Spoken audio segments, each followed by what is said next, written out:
Hey, I'd like to welcome you to another episode of Mission Matters, your source for all things business. My name is Adam Torres. You can follow me on Instagram at Ask Adam Torres. And if you'd like to apply to be a guest on the show, head on over to missionmatters.com and click on Be Our Guest to apply. All right, so today I have Vince Free on the line, and he's president and CEO over at FREEZ Construction. Vince, welcome to the show. Hey, Adam, thanks for having me. Oh man, we're gonna have some fun today. I can already tell in our pre-show. So I'm really excited to get into your journey as an entrepreneur, some of the things you've been able to accomplish. Sure. FREEZ Construction, I mean, you guys are on fire, which I'm excited to talk about that too. And also, I think one of the unique things about your story is really how you've managed to carve out yourself as really an influencer in your space, which I know there's a lot of people listening to this that would love to do the same in their industries and in their spaces. So we'll talk about some of the ways that you were able to accomplish that and maybe some tips for them. So I guess the logical beginning point for us would be the beginning. So how did you kind of get started on this path of business and entrepreneurship? Yeah. Thank you, Adam. Wow, influencer. I never thought ever in my life someone would be like, "Hey, you're an influencer now." I'm like, "I am." Okay, so I guess I don't even look at it like that. But man, I started in this industry right out of college in 2005. Midwest guy from Wisconsin. My dad worked in construction, laborer for the union, doing concrete. My mom worked in a nursing home, so very blue collar. I kind of wanted to follow my dad's footsteps a little bit in the construction industry, and I had a buddy who I played hockey with who was able to get me in the cold storage construction space right out of college. So that's how I got into it. So tell us a little bit more about okay, so you're getting out of college, you're just starting the first gig. Like what's that like? Because there's some younger viewers too listening, and they're like, Sure. they don't know if they're, first job, second job out of college, if they're on that right path. Like, what's that like? Yeah, so I'll kind of backpedal a little bit in regards to that because I'm the first person in my family history to go to college and graduate. Wow. And I remember playing hockey with a buddy, and it was my senior year, and he's like, "Hey, where are you going to college?" And I'm like, "I don't know." He's like, "Well, college, it's March. I mean, you need to figure that out. College starts, pretty soon here. You got to apply." And I'm like, "Where are you?" I go, "Where are you going?" He goes, "Well, I'm going to Whitewater." I'm like, "That sounds good. They have a hockey team there." He's like, "I think so." I'm like, "I want to go there." So I applied to Whitewater and I got in, and then the reality hit when they're like, "This is going to cost this much money to go to our school." And I'm like, "Oh, okay." So it was financial aid time and coming up with the money to pay for that. And I had another friend of mine who did a summer job as owning a franchise of a painting company. And it was called College Pro Painters, and he got me into that. And it was a great stepping stone of being an entrepreneur because we got to run our own franchise in a city and hire college kids to paint homes. So I learned how to estimate and budget projects and then obviously execute that. And my buddy sold it on me. He's like, "You can make $30,000 in a summer. You should come do this." And I'm like, "Sounds great. I got to pay for college. Let's do it." And I remember my first summer, I think I made like $4,500. And I worked like 80 hours a week and learned a ton. But I said, "You know what? I'm going to do this again," because I learned a lot. So I did it the next summer and hit my goal that next summer, and by working 30 to 40 hours a week and just learning to work smarter. Wow. And so that was kind of the foundation of me getting into being an entrepreneur and really loving that space. And that afforded me the ability to pay for college. Right. So from there, I started out of college working at a cold storage door company, a high-speed door company. And at that time, I wanted to give up the whole painting thing because I'm like, okay, yeah, I can make pretty good money or a good living being a residential home painter, but I'm not sure that's my path. So yeah. I went to work for a door company with my buddy. He's like, "Hey, you can be a regional manager and you're going to travel the United States selling this product." And I remembered when I interviewed for that company, I didn't even know what they did because I did exactly what you shouldn't do. And as you should, Google the company you're going to work for and find out more about what they do, so you can go into an interview, with knowledge of what they do, so you sound pretty intelligent in an interview with the guy, and I didn't do any of that. I walked in and he goes, "Do you know what we do?" And I'm like, "You guys sell doors." And that's all I knew. And I didn't know what kind, I didn't know the type, I had no idea. And quite frankly, I don't think he should have even hired me based on my interview.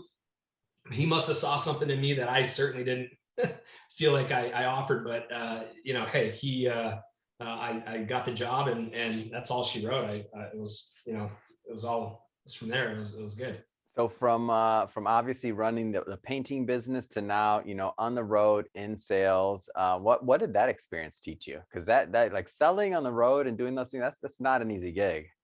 No, it wasn't. And it was reality check. My first appointment on the road, when I'm selling to maintenance managers and plant engineers, plant managers, and these guys are well seasoned in their 40s, 50s, 60s, 70s, and they're just, you know, a little bit more rough around the edges, and they're engineers, they're smart. So I'm going in there, young guy just out of college, 21 years old, no facial hair. Look, I mean, it was literally one of the guys are like, you know, "What bus dropped you off, son?" Like, my first appointment, it was brutal. And I remember I was traveling with my boss at the time, and my first sales call, it was in California, because I had covered Wisconsin, Illinois as my first territory, but he gave me the West Coast also because there was a huge gap there. He's like, "Hey, you don't mind flying out to California or the West Coast, you know, once every 3-4 weeks and like kind of hitting up some of our accounts? I'll let you do that." I'm like, "I'm in. I would love to travel. I mean, traveling's great." And it was a sales call in California, and I butchered the sales call. And he's like, "Hey, you know, why are your doors better than everyone else's?" And I kind of sat there and I'm like, "Well, we have this product.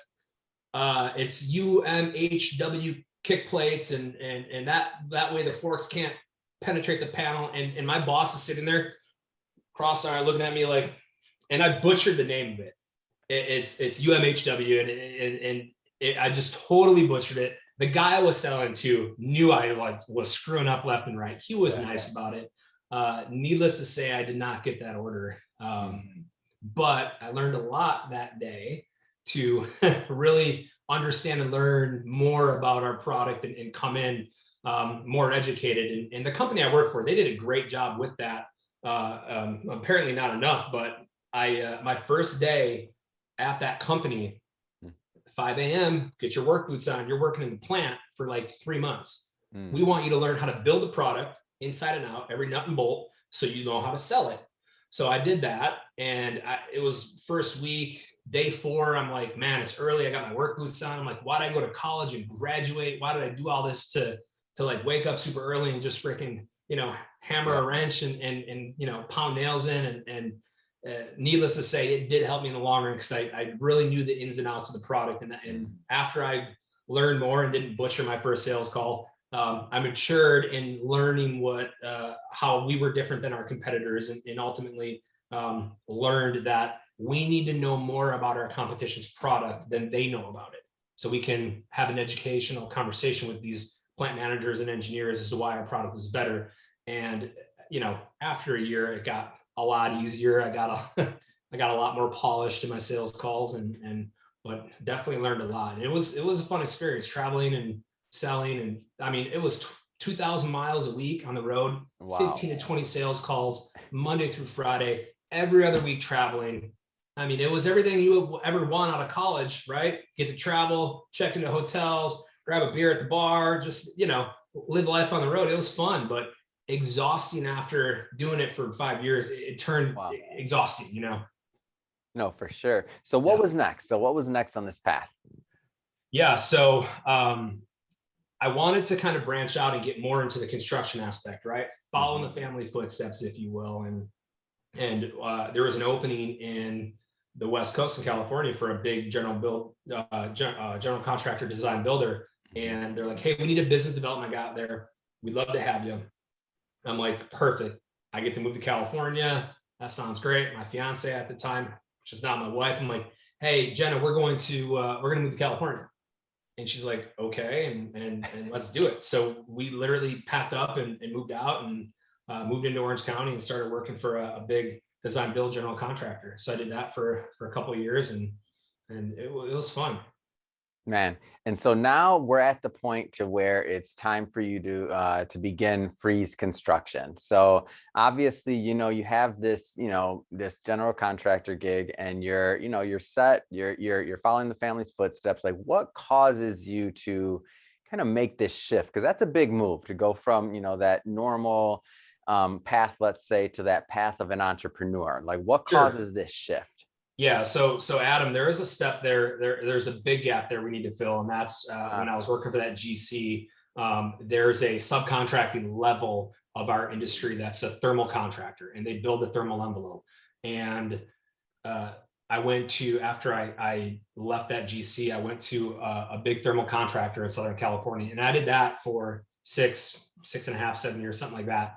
And that's really when I learned more about the thermal envelope of building a building, and that really spearheaded me into saying, you know what, this business, what we do here is something I really, really enjoy doing. And I could see myself one day starting a company in this space. That's awesome. So what led to it? Like, so what was the move? Like, what was that moment? And the reason I asked this question, by the way, is there's a lot of would-be entrepreneurs out there right now that are watching this, that maybe they have an expertise. It could be in construction, it could be in a lot of different, anything, right? They have a certain expertise, or they have something, and they're thinking, maybe I could make a company out of this. Like, maybe I don't necessarily, I want to start something along this path. So the difference is that you actually did it. Like, at some point, like, something happened and you jumped off the ledge, or I don't know, I've heard a lot of different analogies for it, but you did it. I mean, what led to that moment? Well, funny you ask. I think there's three sides to every story and how I got started in this, and many of the people in our industry know really what happened, and some think they know what happened, and some people have no idea what happened. Breaking news here today. I love it. No, I mean, without getting into it, I mean, high level stuff. The owner of the company sold to all the employees in an ESOP. And, it was a great move for him, and it was a great opportunity, and kind of management changed a bit, and things were shifting. I had still no intentions of ever starting my own company. Wow. I thought a lot about it. It was in my heart, right? It was like, kind of like, hey, you should do this one day. You should do this one day. But it's not like I would ever kind of like say randomly walk in the office, hey guys, I quit, I'm doing this. Yeah. And being married to my wife Jenna, and her dad, he owned a concrete company, so he was in construction too. So it was kind of all in our bloods, and being an entrepreneur. And it was just, it got to the point where people kind of knew I wanted to start a business one day, and they found out, and they're like, hey man, you're starting a business, so you're no longer working here anymore. So I literally said, okay, I mean, I wasn't going to, but I guess I am now. Wow. So it was one of those things where, like, I guess bungee jumping, right? You can walk up to that ledge and sit there, and you can look down, and there's a good chance you're not just going to, a lot of people aren't going to make that jump, right? Some people need to be pushed.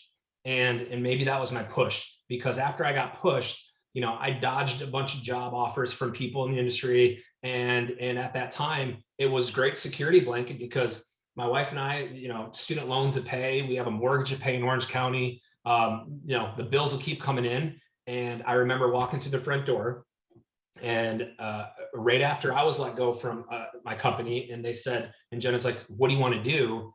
And I'm like, babe, we're going to start a company. And she goes, she kind of sits there and looks at me, and she goes, let's do it. Wow. So that's all she wrote. And from there I blacked out, right? I mean, it was literally for how long was this blackout?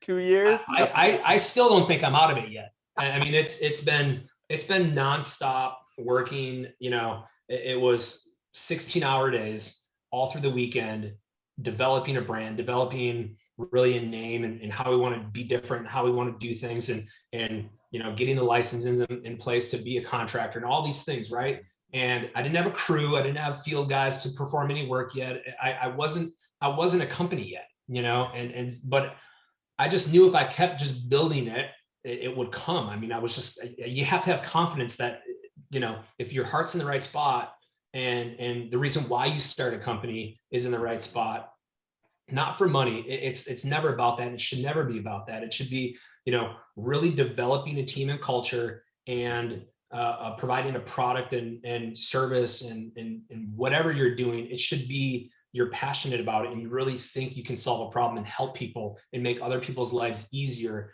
and hire people and watch them grow and earn money and make a living and all these things, right? All these things. These are the reasons why you start a business, and that was really a lot of the foundation of why we did what we did, and we made that leap. And maybe we were pushed, but you know what? I think whoever pushed me a lot, because we wouldn't be where we are today without that push. And I think I'll wake up from the blackout soon. That's awesome. Yeah. So obviously all of us as entrepreneurs, we learn from the ups, the downs, the sideways, like everything in between, right? Oh yeah. So if you could go back to that, that Vince that was maybe just getting started again, and give him just that word of advice, or just like let him know about some things that are coming ahead, and what kind of things would you say in that discussion? Yeah, it would be slow down a little bit and ask for help. It's one thing that people really need to understand. If they want to do anything in life, there's no reason you have to do it alone. Okay. If whatever path or whatever you want to do in life, there's always people out there that are willing to help. It's in their human nature to want to help people, right? So even if you're in a sales call and you got a client who's not buying from you and you're struggling with that, let's just use that as an example. Yeah. If you say, Mr. Client, wonder if you can help me out. And you know what they're going to say? Sure. What do you got? Yeah. Right. Say, man, I haven't gotten an order from you yet. And I just, can you help me out and tell me, is there something I could be doing different for you? Is there, what could I be doing different? What do you need from me? I really want to work with you. Like, help me out. Let me know what I can do. They're probably going to give you the answer that you need to earn their business. Now, they could give you that business in a year. It might take 5 years to get that business, but if you ask for help, people will help you. So my advice is, whatever you do, my advice to Vince back in 2019 is, hey man, continue to ask for help. And I did do that, probably not as much as I should have. I ask for help now a lot more than I did back then. Which is interesting because you're a lot further along. So it's almost like it made a lot of sense for you to do it in the beginning. It makes sense as you grow. It makes sense for the next stages of where you're heading. I mean, at any point, it's like you don't ever stop. You just are maybe asking for different types of help and different types of resources. Totally doing that right now. I mean, the questions I'm asking some of my colleagues and friends in the industry that are business owners and general contractors and even subcontractors, friendly competitors. I ask friendly competitors for help. And that's okay. I mean, it should never be, there should never be bad blood. I mean, listen, there shouldn't be burnt bridges. At the end of the day, we're all in this together, have some fun, make a little money, help each other out. I mean, that's why we do this, right? I mean, we spend most of our time working and away from our family lives, where, it shouldn't be that stressful. I mean, that, have some fun and that's it. So let's talk a little bit more about the rise of FREEZ Construction, because you guys are on fire. I mean, you're doing great. The company's growing. I mean, tell me a little bit more about the company and where you've been and where you're going. Man, that is, I owe it to a lot of things. First, I owe it to my wife, Jenna. She does so much work behind the scenes, and Jenna's mom has been retired now for a couple of years, and she has phenomenal business background, helping running their concrete business back in the day. So, wow. Use her a lot on stuff too behind the scenes, and they've all been great, right? All that support, and the industry itself, cold storage space and that construction space right now, from 2019 to 2020 to 2021. I mean, from 2019 to 2025, this space is set to grow by 246%. I mean, it's incredible. And I mean, I got to owe it to that, right? Like some of that too, that this is a demand, and what we do is niche. And if you have a good team and you just show up and do what you say you're going to do for the Yeah. price you say you're going to do it for. The bottom line is, you're going to be successful, and people are going to be attracted to you, and they want to join your team. And we can only do as much business as we have guys in the field to install the product. Yeah. And I don't know how it's happening, but we're gaining traction and attention from some field guys, and they, hey man, we like your team, we like your culture, we want to join the squad. And I'm all about giving everyone a shot. I mean, there's some people that don't work out. That's life, that happens. But we're growing organically that way, and it's been a very, very fast growth, almost like pinch me, wake me up from this blackout. I mean, it's been. I got to contribute to that, and all of my general contractor friends out there that I have relationships with, personal relationships with. These guys are going out on a limb, trusting Vince Free is going to get this done for me, right? Because when you're a new company, for a general contractor to say, hey, we're going to hire you for a $2 million job, okay, and that's a big deal. You're a brand new company, like that's okay, sure, let's do it. And I have so many people that have taken a shot on me, and I got to thank them to the moon and back, because we do not exist without them. The guys in the field, our team, we do not exist without them too. And we certainly don't exist without my wife saying, let's do it. So, yeah. So let's talk. So you as an innovator and an influencer in your space, what do you attribute some of that to? Because you have carved a nice niche out there, made a name for what you're doing over at FREEZ Construction. Like, what are some of the things that you attribute that to? Sure.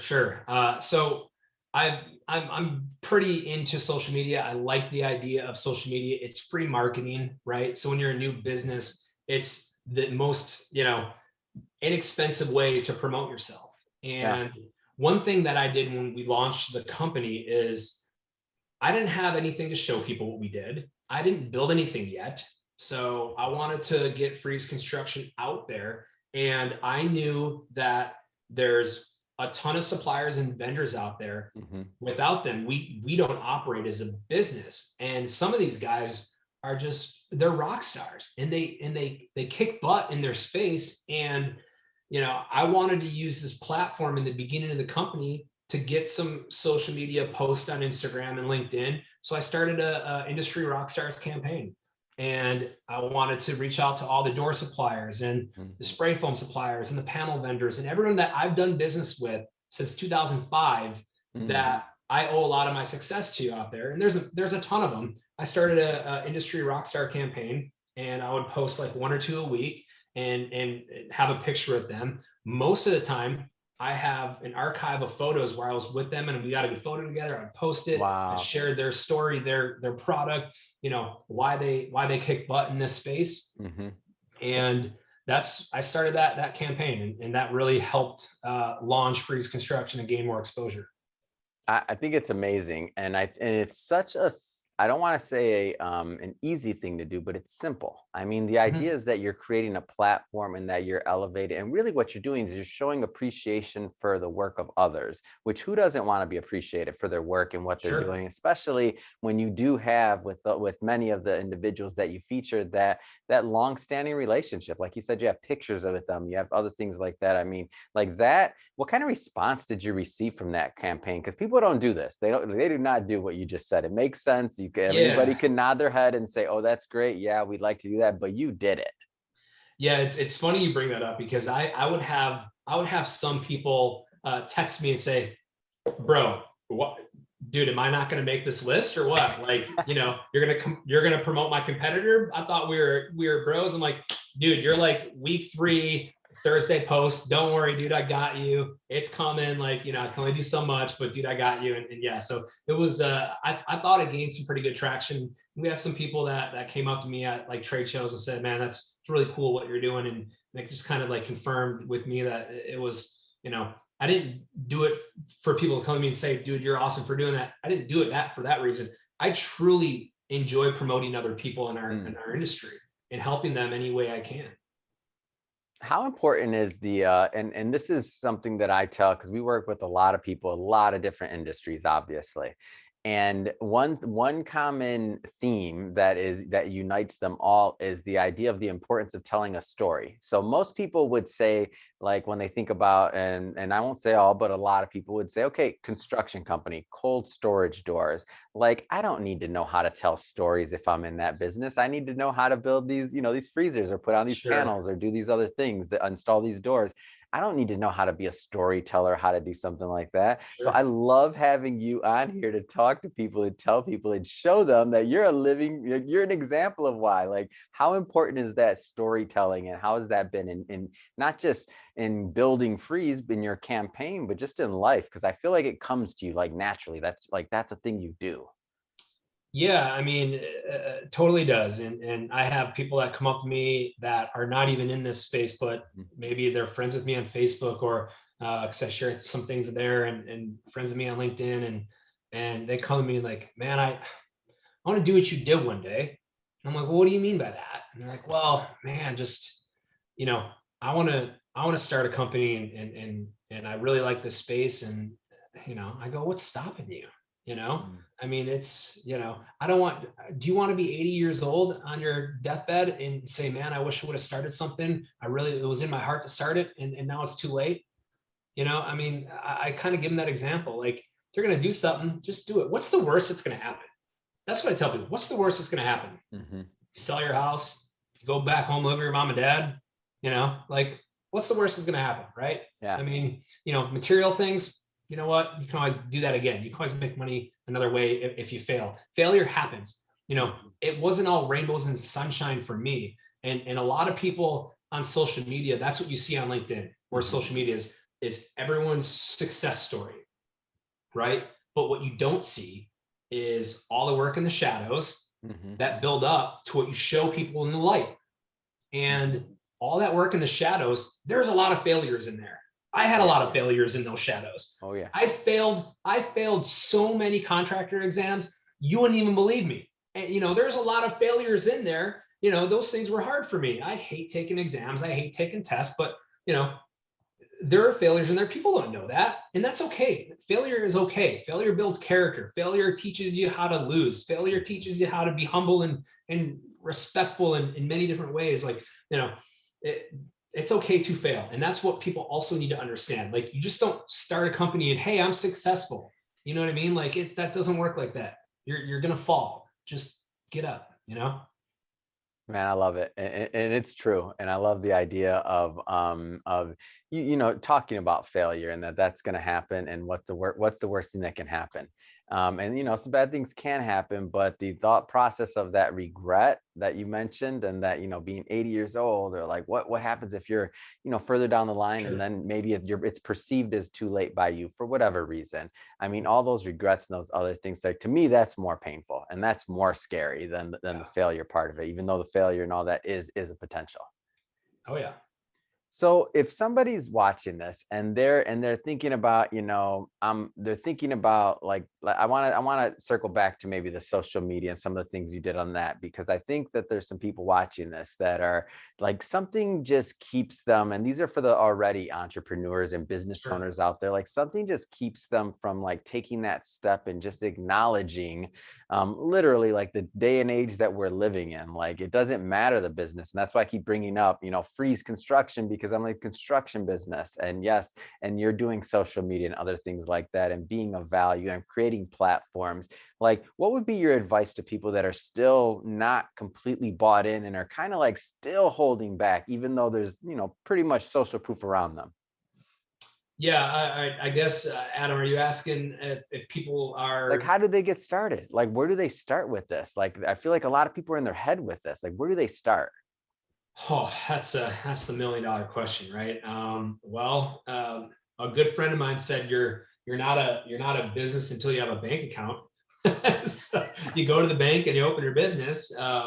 You can go to you can establish your company online, right? Form your LLC. Just start there. I mean, just Well, let's You know, take it a create the step further. So foundations. these are for business owners that they already have businesses, but they're still Oh, fighting the idea. They have businesses. okay. They're still fighting the idea of an online presence and how important that is. So, for example, Gotcha. I've talked to people that still don't put up a LinkedIn page for their company or for them, and I'm Crazy. like, That's you the don't have craziest a thing I've ever LinkedIn. heard. It's a thing. That's unbelievable. Yeah. Unbelievable. So Yeah. I mean, a LinkedIn page isn't even a website. Like, it's free, it's quick, it's not hard. So what would be your Totally. advice to them? Because there's people out Totally. there that feel that lawyers, some doctors' offices, they feel like they don't have to have social media, or they don't have to have that presence. But you are a living testament of what it can mean. So what would be your advice to them on getting started?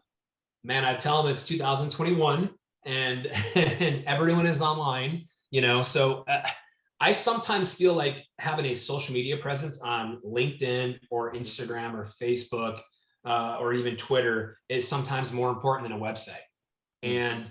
And quite frankly, you know, if you're not on those platforms right now, or at least LinkedIn for a business, man, you're going to get passed up by the people that Mhm. are and taking advantage of that and just start it, you know. Well, then people are concerned, well, I don't want my competitors to know what I'm doing. I go, why? Who cares? Don't worry about them. If they want to watch you and they want to copy you, you know what? Feel flattered by that. Mhm. Show off what you're doing. You worked hard, you earned it. Be proud of what you're doing. Show it off a little bit. It's okay to do that. You know, there's so many things too that you can do on social media, on LinkedIn to promote your business that might have nothing to do with your business. Mhm. Talk about the industry trends. What's You're building homes right now. Okay. Talk about construction supplies and materials and how those have spiked and why they have spiked. Educate your customers, educate your competitors. You know, if you become the mastermind and the person that it brings knowledge to the industry, people are going to look at you. That is, you know, and instill confidence in your company in what you're doing for free. So Mhm. I would say, why aren't you on there yet? I'd ask them, why aren't they on there yet? And I'd say, Mhm. just do it. You should do it. Love it. Love it. I wanted to get your voice from it, because for me, I feel like people look at me and they're, media guys. So they're like, oh, of course he's going to say it because that's his business. Of Well, yeah, it course. is my business, but that's why I had to get you to say it so that people see. And again, you're doing it. So you're not just saying it, you're doing it. And that's the best Sure. part. Yeah. So Vince, I have to ask you, obviously, FREEZ Construction, growing, business growing. I mean, what's next for you? That's a great question. You know, what my wife and I are working on a project right now that we haven't really told a lot of people about, and it's kind of a spin-off of the industry rockstar in a way, but since the pandemic, there's a lot of businesses out there that aren't allowing their people to travel and get Mhm. out and promote themselves and promote their product and sell their product. Mhm. And that with highlighting and showcasing people that deserve to be highlighted and showcased, we are in the works of launching a podcast solely for our industry.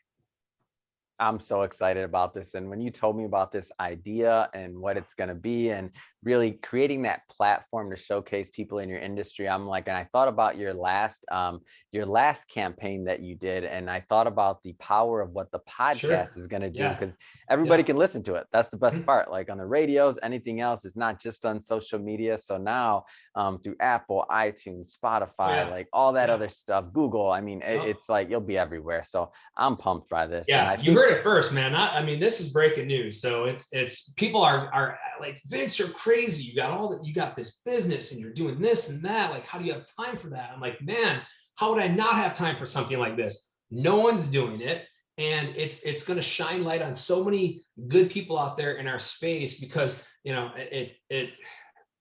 it's going to provide a platform for people to tell their story Mhm. and showcase their product, how they got in our industry, because it's a niche industry. Not a lot Yeah. of people just build cold storage buildings, right? And we have a lot of fun at these trade shows, and we have a lot of stories to tell.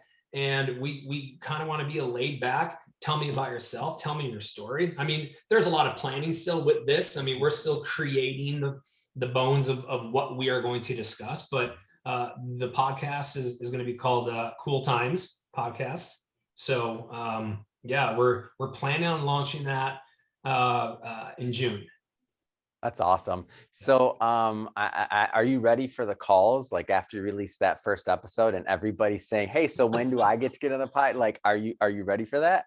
No, I'm not. I'm not ready for that yet. I don't even know what kind of attention we're going to get from it. I don't, it's not even about that. I have no idea if this thing is just going to die in 3 months or take off, or everyone's like, do we want to be on this? And who knows? I mean, we just really just are, one step at a time. We're kind of trying to just focus on, let's have some fun. Let's just do this and let it kind of just take off organically. And I'm not ready for those calls yet. I'm not ready for the mean tweets or texts saying, dude, why ain't I on this yet? And I'm not ready for that yet. So, I mean, who knows if that's even going to happen? It's coming, Vincent. I'm excited to watch it happen. It's going to be fun. Sure, maybe. No, it's going to be fun for me to watch. Oh yeah. Well, I hope you subscribe. Oh, And I I'm don't even know in. how any I of that am works. in. So I like subscribe to the podcast, all this stuff. Like I'm learning, I'm learning about all that stuff. And that's what you pay people for, to do all that stuff, man. Man, this is great. So Yeah. Vince, so first off, this has been excellent. It's been great catching up with you, learning more about your background as an entrepreneur, all the great work you're doing at FREEZ Construction, creating platforms, you're being of service and of value to people, even outside of your business by creating these platforms. And now upcoming podcast, Cool Times, excited for the release and the launch of that. And of course, we're going to be promoting that. So I'm pumped for that. That being said, though, if somebody's watching this, Vince, and they wanna follow you or learn more about FREEZ Construction or just your Sure. work in general, I mean, what's the best way for people to do that? Yeah. So right now we're on all four platforms: Facebook, Instagram, LinkedIn, and Twitter. Most of the handles are just at FREEZ Construction, FREEZ, and then construction. We dropped the E, just because our last name, and I thought we'd be hip and modern and dropping the E there. You know what I mean? But we also, as a play on word to our last name, kind of a sideways spin to that, Jenna came up with the name. My last name is Free, FREE, and we build cold storage space. So we build freezers. So like, why don't you just, instead of like freeze with apostrophe S, or it's FREEZ Construction, but call it FREEZ Construction. I'm like, totally, let's do it. So it's Awesome. at FREEZ Construction, and the Twitter is FREEZ Thermal. So and then personally, I am on Instagram and LinkedIn, just at Vince Free, VINCE That's it. Fantastic. Well, Vince, really been a pleasure having you on the show today. And we'll put some of those handles, of course, in the show notes and all that so that people can follow you and follow your progress and follow what you're doing. So thank you for that. And to the audience, as always, thank you for tuning in. Hope you got a lot of value out of this. Hope you learned a lot. If you did, don't forget, hit that subscribe button. Definitely want you to be a return viewer or listener, depending on where you're consuming this at. So appreciate your attention, of course. And Vince, thanks again for coming on the show. It's been a pleasure. Awesome. Thank you, Adam. I appreciate you.